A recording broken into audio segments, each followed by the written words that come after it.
The cold earth pressed into Alara's back through the thin fabric of her dress, gritty and damp. The smell of stale pipe tobacco and the heavy scent of unwashed wool hung in the air, cloying and thick. Her father's voice, low and gravelly, was a tremor through the floorboards above, punctuated by the unfamiliar, gruff tones of the men gathered. Each word spoken upstairs felt like a stone dropped onto her chest, heavier than the last. She lay beneath the narrow bed in the dirt-floored cellar, her younger sisters, Anna and Liam, huddled beside her, their small bodies trembling against hers. The air was thick with their silent fear, mirroring her own. They had been told to hide, to be quiet, though the reason had remained unspoken until the men arrived, their boots heavy on the floor overhead. Now, the truth was bleeding through the floorboards, a bitter, horrifying reality. They were being sold. Not just sent away, not married off as was customary, but sold. Like livestock, like furniture. The father, the man who had sired them, was trading their youth, their bodies, for coin. The buyers discussed their attributes in blunt, transactional terms, hardy stock, willing hands, passable looks. Alara pressed her face into the dirt, trying to swallow the hot, nauseous shame rising in her throat. Her sisters whimpered softly, and she wrapped an arm around them, pulling them closer. She wished she were older, stronger, capable of pulling them up, out of this nightmare, into the fading light outside. But she was only 16, barely more than a child herself, trapped and helpless. The voices upstairs grew louder, the tension tightening. A sudden, sharp command rang out, not from one of the buyers, but a new voice, deep and resonant, carrying an authority that cut through the air. Footsteps pounded, furniture scraped. Shouts erupted, followed by a thud, then silence. A different silence this time, taut with uncertainty, not the heavy finality from moments before. Alara held her breath, straining to hear over the frantic beating of her own heart. A single set of footsteps descended the creaking cellar stairs. Her father's voice was a scared whisper, then nothing. A figure appeared at the foot of the stairs, silhouetted against the dim light from above. Tall, broad-shouldered, a long coat dusted with trail wear. He didn't speak, didn't shout. He simply stood, his gaze sweeping the small, dark space. Alara felt seen, exposed, even hidden in the shadows.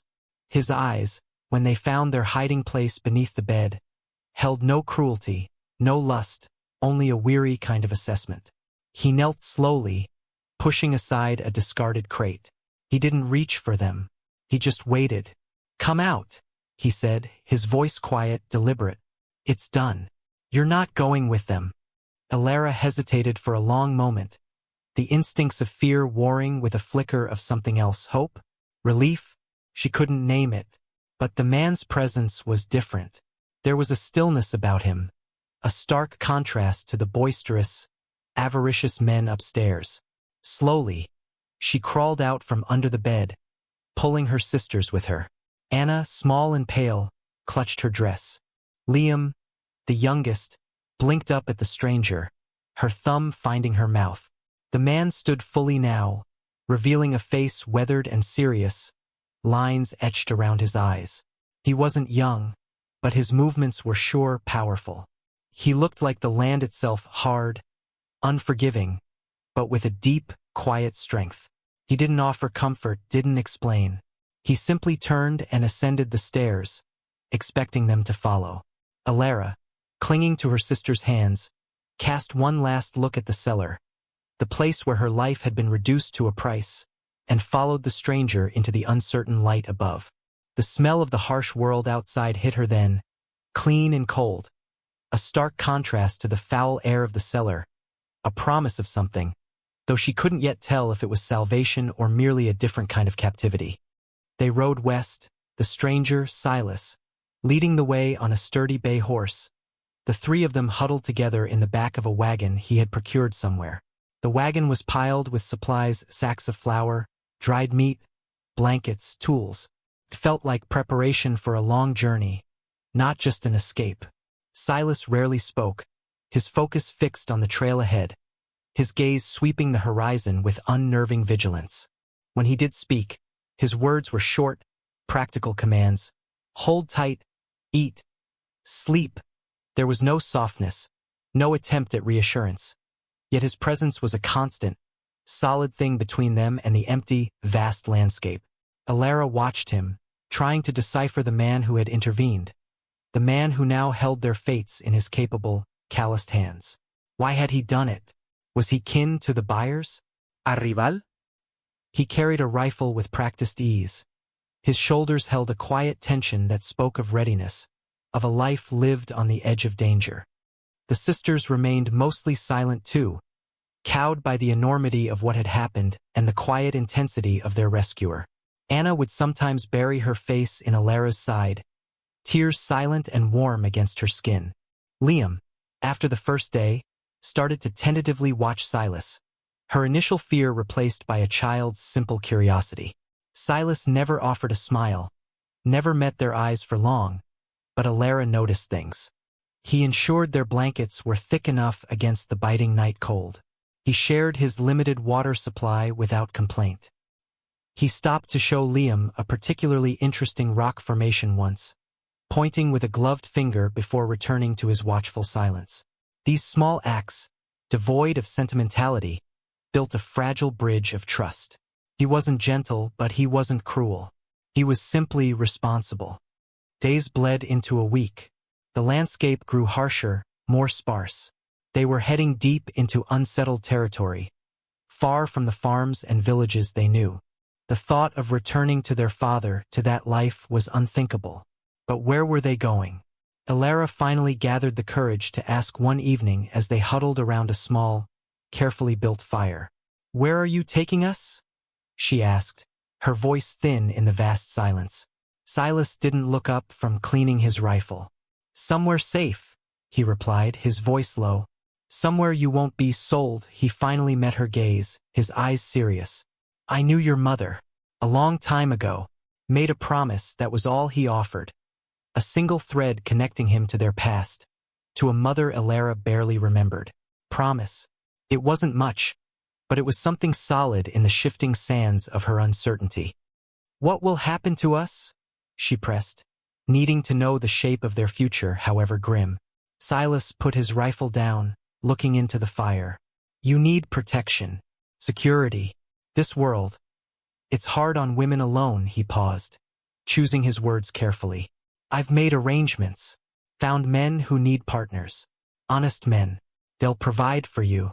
Keep you safe." The words landed heavily in the quiet. Arrangements. Partners. He was arranging marriages. Giving them away again, albeit to men of his choosing, not their fathers. Alara's nascent trust wavered. It was a rescue, yes, but it wasn't freedom. It was a transfer of ownership, however benevolent the intent. The vast, empty landscape suddenly felt like a cage closing in. The destination less a sanctuary and more another form of surrender. The firelight flickered on Silas's face, revealing nothing of his thoughts, only the steady, implacable resolve of a man fulfilling an old promise in the only way he knew how. They arrived at a small, scattered collection of homesteads nestled in a wide valley, enclosed by formidable mountains. It was a place carved out of the wilderness through sheer will, harsh and beautiful. Smoke curled from stone chimneys, suggesting life, but the isolation felt profound. Silas was met by several men, quiet, weathered individuals, their faces etched with the same resilience as the landscape. They greeted Silas with respect, a confirmation of his standing in this remote community. Alara watched them, her heart a knot of apprehension. These were the men Silas had chosen, her potential future husbands. They were rough-looking, dressed in worn clothes, their hands calloused and strong. Not the predatory men from the cellar, but men shaped by hard labor and solitude. Silas introduced them, his introductions brief and to the point. "Alara, this is Thomas. He has a good cabin, land needs working." To Anna, he introduced a quieter man named Caleb, younger, with a kind face despite his shyness. For Liam, he spoke of a widow, Martha, needing help and companionship, who would raise her like her own. It wasn't a marriage for Liam, but a placement, a family. The relief for Liam tempered the fear for herself and Anna. Thomas was a man of few words. He looked at Alara with a steady, assessing gaze, devoid of warmth, but also devoid of the calculating look she had come to dread. He spoke to Silas about crops, about the coming winter, about the need for a partner, a wife. The transaction was implicit, the practical reality of life in this place overriding any notion of romance or choice. Alara felt a quiet despair settle over her. Rescued from one fate, delivered to another, still powerless, still a commodity. She retreated inside herself, observing, listening. She heard the women of the community talking in low voices, their eyes curious, perhaps judgmental, on the three sisters brought in by Silas. They were outsiders, their past shrouded in mystery, their arrival disruptive.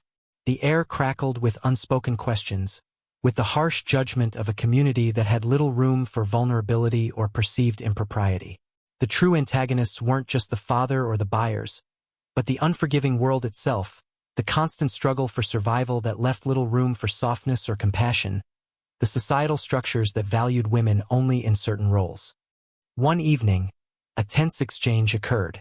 A stranger rode into the valley, asking questions, looking for three girls. He was one of the men from the cellar, tracking their stolen goods. Silas, standing tall and still, met the man at the edge of the settlement. Their words were low, sharp, laced with threat. The air thickened. Alara watched from the doorway of Thomas's cabin, her breath catching in her throat. The past had found them. Thomas stood beside her, his presence solid, a quiet defiance in his stance. He didn't speak, but his readiness was a tangible thing. The stranger grew agitated, his hand going to a knife. Silas moved with surprising speed, disarming the man in a fluid motion. He didn't kill him, but his message was clear, brutal. The stranger rode away quickly, nursing a wounded pride and a bruised arm, a promise of future retribution hanging in the air. The threat, though repelled, underscored the precariousness of their safety, the constant vigilance required. It also solidified something else: Silas's unwavering protection and the quiet, unspoken commitment of the men he had chosen. The decision had been made. For better or worse, this was their new reality. The confrontation with the man from their past, though swift, left a residue of fear. It was a stark reminder that the threads of their old life, the one of being hunted and sold, were not entirely severed. But it also revealed the depth of Silas's commitment and the quiet strength of the men he had brought them to. Thomas, after the stranger had gone, turned to Alara. He didn't offer empty platitudes. "He won't be back," was all he said, his voice rough but steady. There was a finality in his tone that offered a different kind of comfort than soft words ever could. It was the promise of action, of protection. Life with Thomas began not with shared intimacy or romantic gestures, but with shared tasks. Working the small plot of land, tending to the cabin, preparing for winter. It was hard, relentless work, but it was work that built something, piece by careful piece. Thomas was not unkind. He was reserved, his days dictated by the rhythm of the seasons and the demands of survival. He treated Alara with a quiet respect, acknowledging her presence, her help, without demanding more than she could give. He spoke little of his past, and she spoke none of hers, the shared silence a testament to their separate wounds and the unspoken agreement to look forward. Alara observed him, the quiet competence in his movements, the way he cared for his tools, the steady gaze that missed nothing. He was a good man, in his way, a man who offered stability in a world that had been violently unstable. Anna, though still timid, found a gentle nature in Caleb. He taught her to mend fences and identify edible plants, his patience slowly coaxing her out of her shell. Liam thrived with Martha, a woman whose sturdy frame and kind eyes offered the maternal warmth the youngest sister had been deprived of. Silas visited occasionally, a silent, watchful presence, ensuring his arrangements held fast. He never stayed long, a man still tied to the wider world, to other promises perhaps. But his visits were a quiet reassurance, a sign that they were not forgotten. Alara found strength not in fighting her circumstances, but in adapting to them. She learned to bake bread that didn't turn out like rock, to mend clothes with neat, strong stitches, to recognize the signs of changing weather. In the rhythm of the days, the quiet companionship of Thomas, the simple needs of her sisters, a new self began to emerge. The girl who had hidden beneath a bed, defined by her father's betrayal and the threat of others, started to fade. She was becoming a woman defined by her own resilience, her capacity to build, to care, to simply be in a world that had tried to erase her. The arranged marriage, initially a symbol of continued powerlessness, transformed into a partnership built on necessity, respect, and a shared future. It wasn't the love story she might have dreamt of in quieter moments, but it was a story of survival, of finding dignity in the harshest of conditions. She looked at Thomas one evening, watching him sharpen an axe by the firelight. His face was calm, focused. He wasn't a rescuer in the dramatic sense, not like Silas, but a builder, a steady anchor. They had been sold, saved, and given new lives not of their own choosing, but lives that offered a chance. A chance to be safe, to be valued not for a price, but for their presence, their work, their quiet endurance. The road had been brutal, marked by violation and uncertainty, but it had led them here, to a place where they could stand firm, not as objects, but as people rooted in the harsh, honest earth. The fear had not vanished entirely, but it no longer held dominion. In its place was a quiet determination, a fierce protectiveness towards her sisters, and a dawning understanding that resilience was not the absence of fear, but the quiet strength to build a life despite it. Their story was not one of fairy tale endings, but of enduring, of finding light in the deep shadows, and of building a future with hands that had once trembled, now steady and strong.